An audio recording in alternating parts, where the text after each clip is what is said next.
Hello，大家好，欢迎回到 Migo 的自由指南，我是 Migo。今天呢，我们要前进北海道的这个新野度假村。出发之前呢，我们要先去买车票。车票的部分呢，抵达北海道的第一天就可以找时间过去车站里面买喽。托马姆的这个 JR 车站呢，是一个无人车站，所以呢，我们来回程呢一定要事先买好。首先呢，会选择去带广的这个选项。托马姆明天的10点。这里呢是选择普通车厢或是 Green Car， 那我们就搭一般车厢。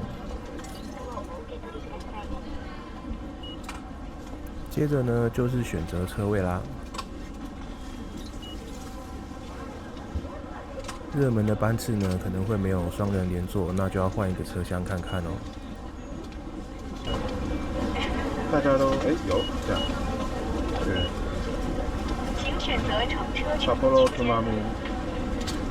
临时买回程的票。左边托马姆特快变身区。我们几号回来啊？我看一下，我们是明天嘛，1、2、3，4回来，5还回来，4回来，5回来，4。我记得是。他那个班被买走了，你要搭这个。就这样2点就要下来了哦，就这个，8点才会，6点才会到。这个托马姆札幌。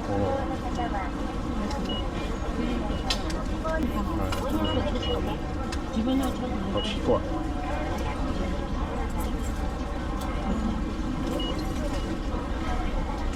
大家都想要靠窗。去的时候是札幌到托马姆，然后是2张票，然后时间是10点到这个12点，然后回来返程是4点到6点，就是2张票，礼拜4。来回票2套呢，一共是22,200块钱，在机台也可以刷卡。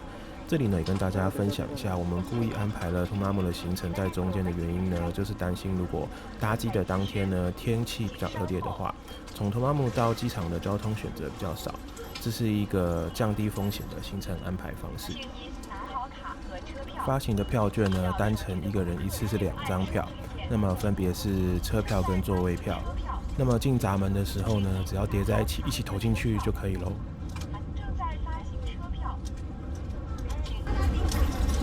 这么多，因为它那个车票跟那个位置券跟台上是那样。正在发行车票，请您拿好卡和车票。请您取卡，请拿好车票。算一下有没有10张。10张。这个是收据的，这收据。托马姆2张车票，回程票。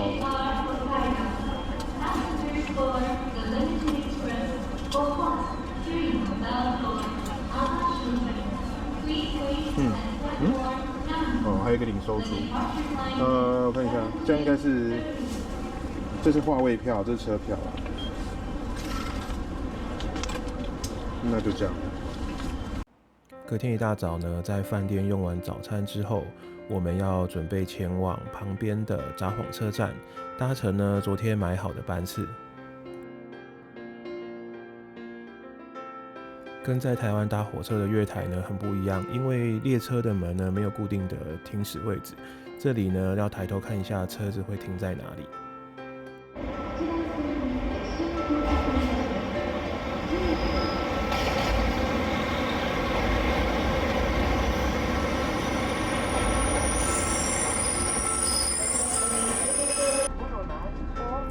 接着列车呢驶离札幌车站之后呢，来到南千岁。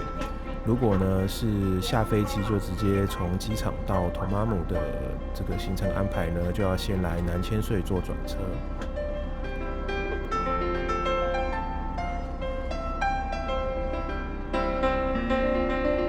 接下来呢，约莫2个小时的路程，列车呢就行驶在北海道的旷野与山林之间，时不时呢大雪纷飞。至少呢，我知道这趟旅行呢绝对不虚此行哦。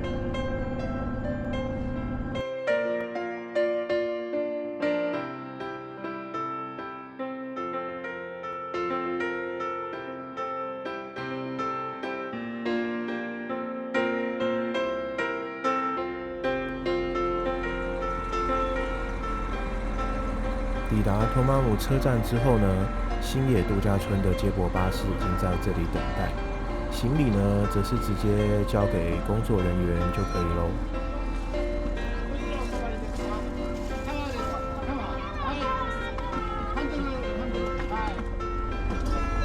タワーのシャトルバスはナンバー1です。こんにちは。リゾナーレ。ご一緒ですか？2バッグ？リゾナーレね。バッグリゾナーレこちらお願いします。リゾナーレ行きのシャトルバスは。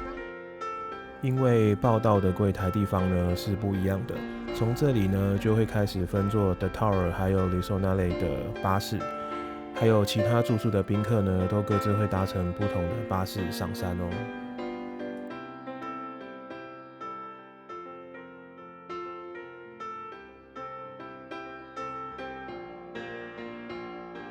这个接驳巴士呢，其实就是我们一般在市区可以搭到的那种巴士哦。那么接下来这几天呢，我们都会搭乘这种巴士在度假村中的各个景点里面去做穿梭。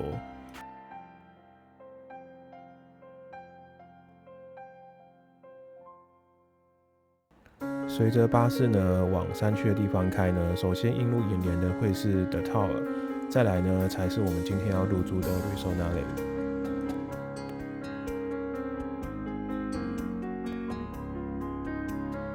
终于抵达 Lisonare 托马姆啦。抵达之后呢，填写一些资料，然后呢，在这个大厅等待专员呢来完成这个报到手续。这个时候呢，会拿到一些资料，左边呢这个蓝色的是爱斯冰城跟温水游泳池的这个票券，而右边呢则是搭乘缆车时会用到的卡片哦。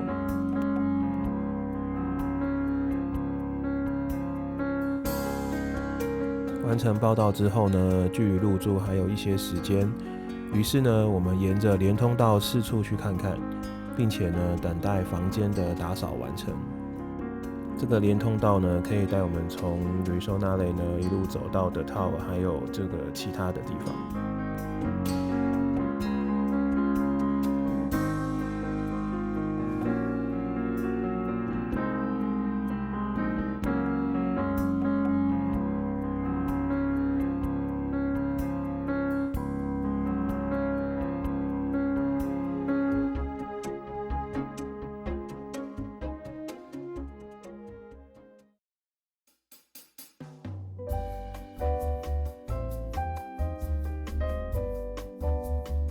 再往下走一点呢，经过一阵迷路过后呢，我们抵达了位于中间的美食街。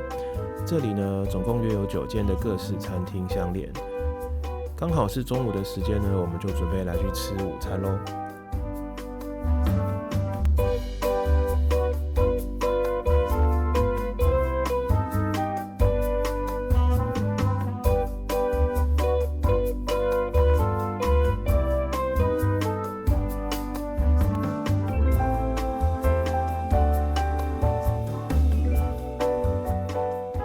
经过一轮的比较之后呢，我们决定呢，先来去吃这个面屋竹藏。这间拉面店呢，主要是以这个海鲜味的拉面还有盖饭为主。另外呢，它还有这个奢华版的螃蟹还有干贝的拉面。拉面的价格呢，大约落在1500到3000日元之间，价格呢可能会调整，官网可以查到完整的菜单哦。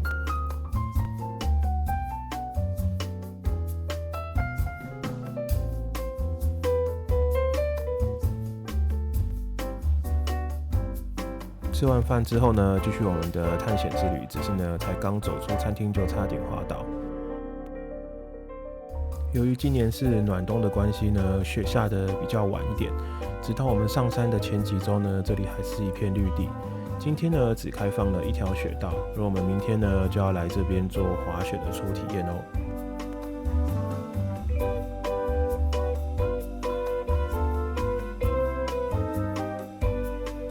从这个滑雪场旁边的楼梯呢，走进The Tower的1楼，这里呢还有这个纪念品店跟杂货店。Ruisseau-Nane 1楼呢也有一个这样的杂货店跟纪念品店，不过呢 The Tower 这里呢就是多了一间那个 TNF 的商店可以买外套。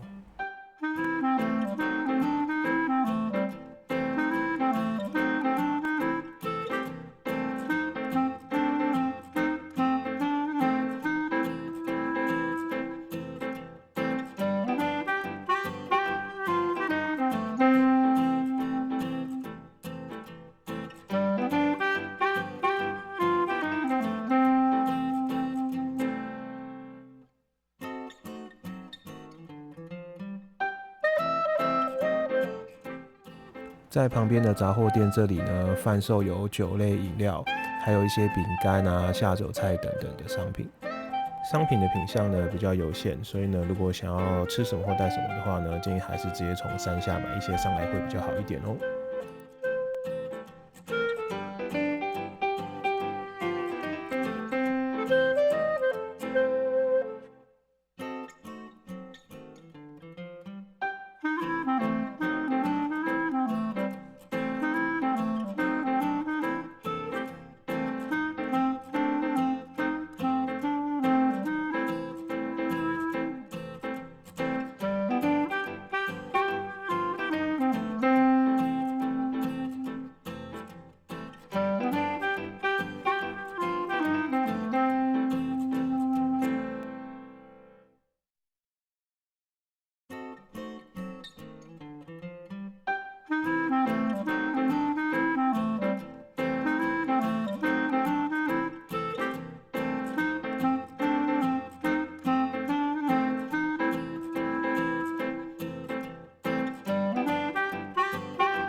短暂的度假村探险之旅结束了，现在呢是可以入住的时间咯，所以呢我们就搭乘度假村的定期巴士呢，回到这个 Ruisseau-Nane 的大厅领取我们的房卡。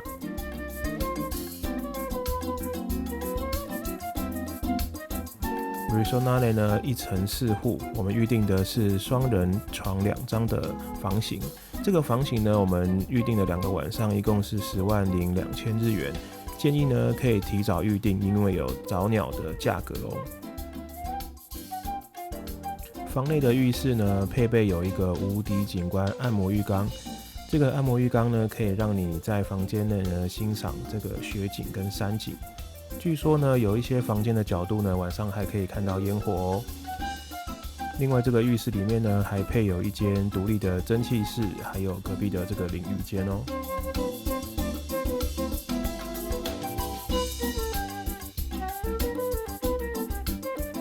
房内呢，还有一个大客厅，在窗边的位置呢，你还可以惬意的看着雪景。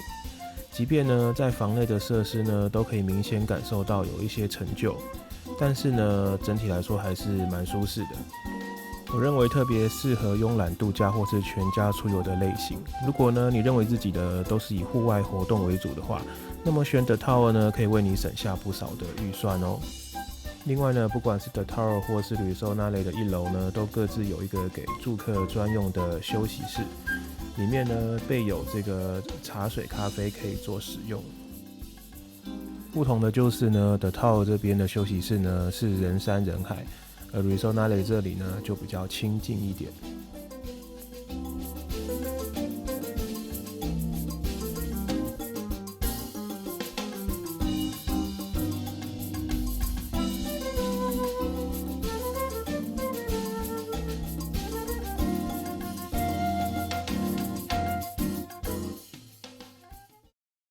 第一天的晚餐呢，我们来到了森林餐厅。这里的供餐时间呢，你随到随吃，不需要额外预约。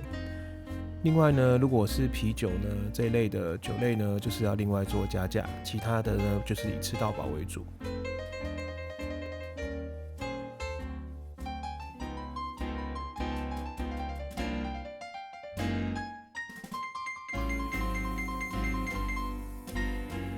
按照官网的最新价格呢，晚餐呢目前是大人5500日元。虽然呢餐台上看起来呢是很丰富的，不过其实呢餐厅这边为了应付庞大的用餐人潮，部分的餐台呢都供应了相同的菜色，主要呢是以肉类跟当地食材为主的菜色。这边呢有现做的烧肉饭，当然呢没有市区的餐厅来的美味。如果我个人推荐的话呢，我会直接到有螃蟹吃到饱的哈鲁餐厅，然后呢，其他餐期呢都去吃美食街的9家餐厅，可能会有更好的一些体验。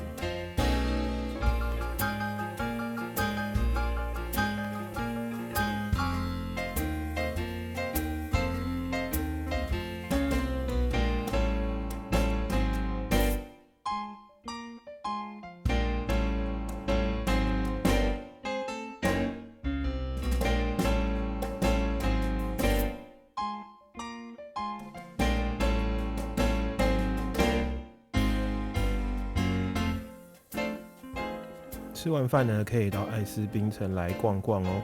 搭乘巴士到哈鲁餐厅这一站呢，验票就可以入场了。不过呢，我们来的这几天呢，才刚开幕，许多的冰屋呢都还来不及完工。好在呢，晚上8点还是有烟火可以看哦。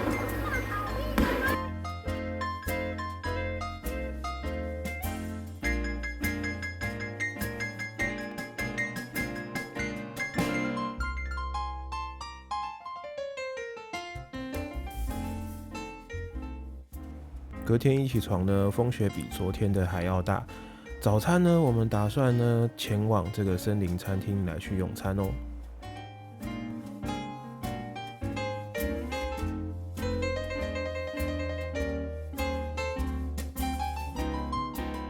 早餐的菜色呢就蛮丰富的，尤其是呢有这个现做的法式吐司呢，特别的推荐。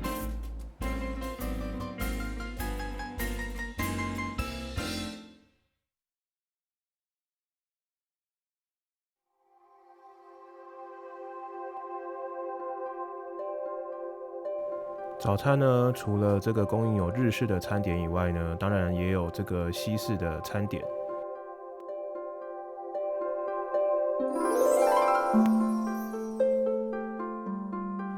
森林餐厅呢，这个环景的玻璃幕在用餐的同时呢，可以悠哉的欣赏外面的雪景。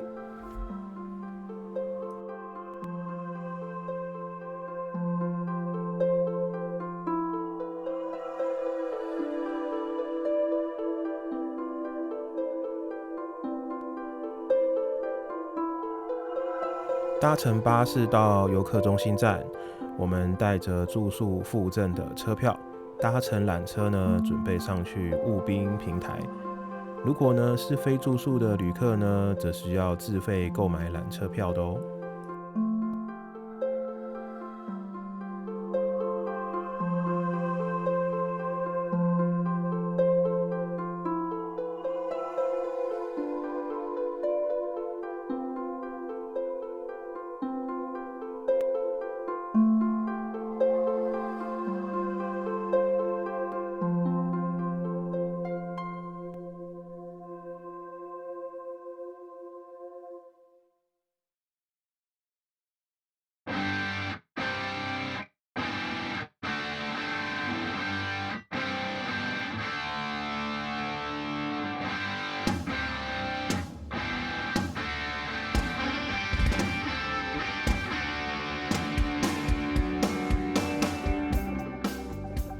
这里的缆车呢是1到4个人一台，风景呢虽然不错，但是呢整个距离是有点长的哦。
约莫10几分钟之后呢，缆车呢抵达了位于山上的缆车站。从山上缆车站的后方呢，有一个出口，就可以踏上 Cloud Walker， 全长呢约200米左右。视天气呢来决定开放的范围。我们这一天呢，最远就只能走到这里了。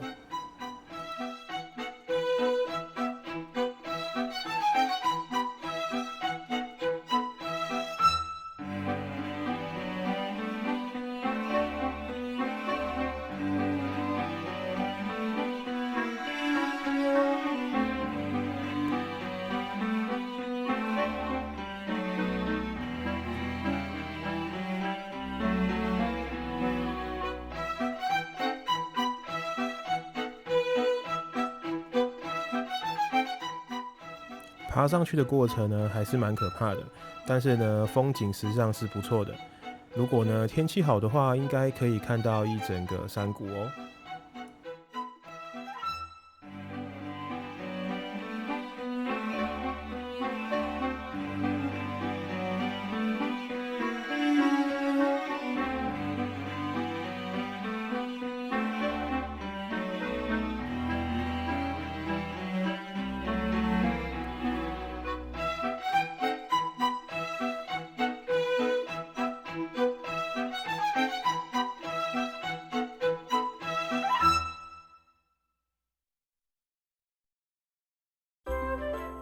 下午时段呢，我们跟 Klook 上面预定的这个教练呢会合，开始呢体验这个我们第一次的滑雪体验。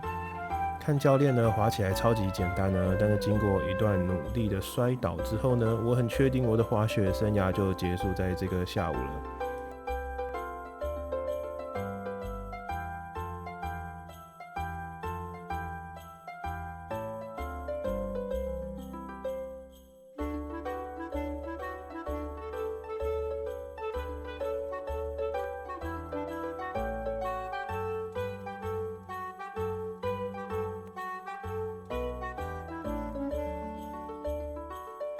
晚上呢，我们到哈卢自助餐厅用餐。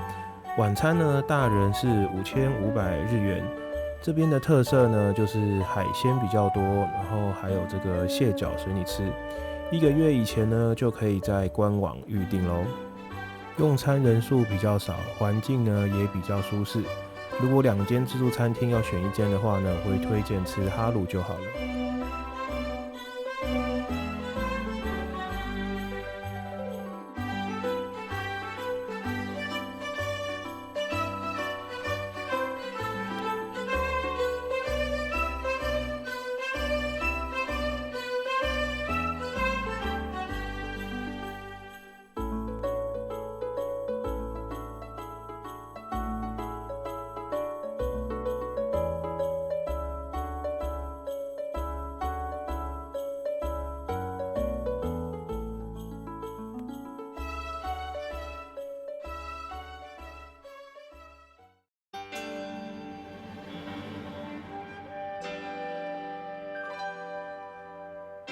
隔天一大早呢，下雪下得更大了，1楼的窗外呢堆起了一个小雪丘。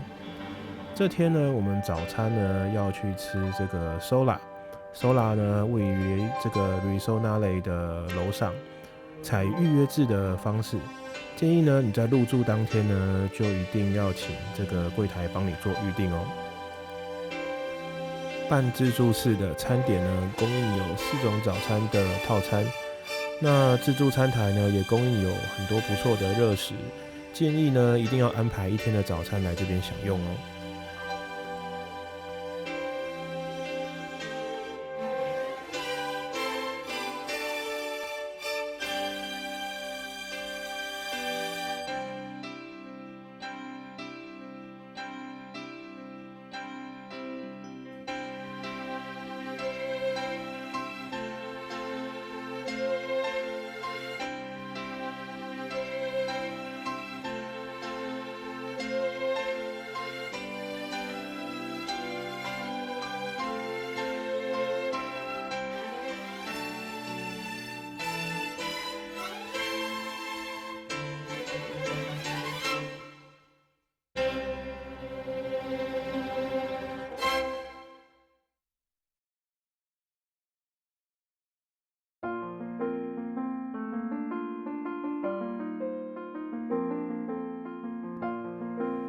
吃完早餐之后呢，距离我们离开图马姆还有几个小时，搭了巴士呢来去最远的微笑海滩。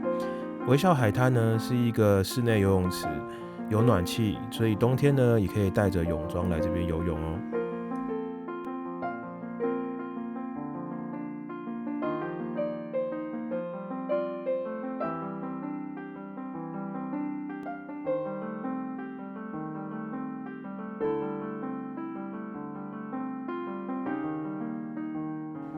中午时段呢，我们走回到美食街，我们选了阿泽达托马姆这间意式料理为主的餐厅。那这间餐厅呢，是我这几天吃过最推荐的一间餐厅。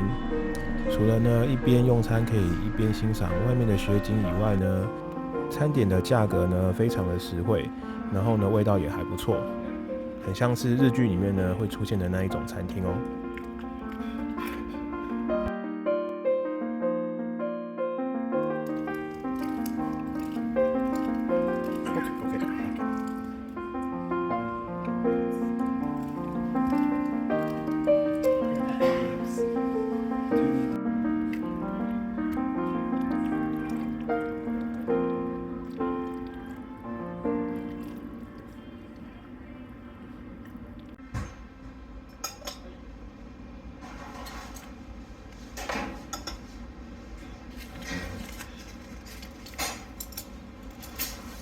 惬意的呢，等在下山接驳车的出发时间。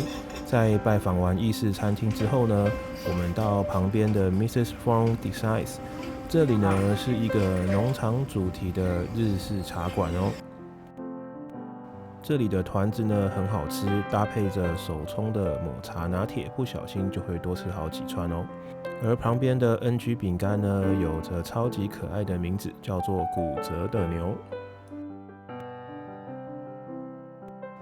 随着下山的接驳车时间接近呢，我们先回到了大厅旁的休息室等待。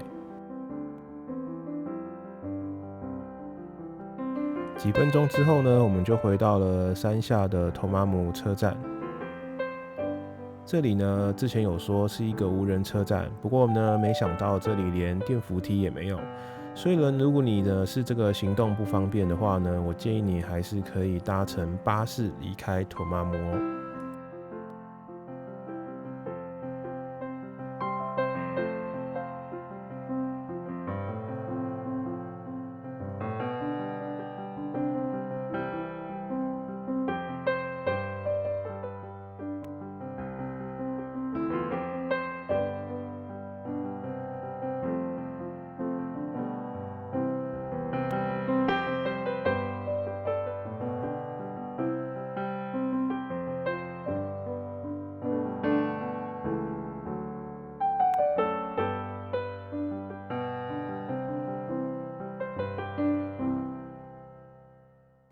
拖着行李走过天桥之后呢，我们挤进唯一的候车室。在这里呢，也会有这个电子看板呢，来显示你车厢对应的站台位置哦。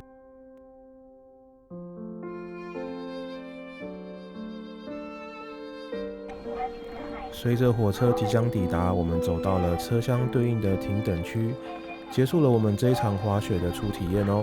以上呢就是我的 Tomamu 真实体验啦。虽然呢在餐食体验上没有特别的理想，还有在客房的设备呢略显老旧以外，我呢还是觉得呢美丽的风景跟丰富的设施呢还是可以让我们来值得体验一次哦。随着呢旅程来到了末端，下一集我们要回到札幌。如果呢你喜欢今天的内容，欢迎您订阅或分享。我们下次见喽，拜拜。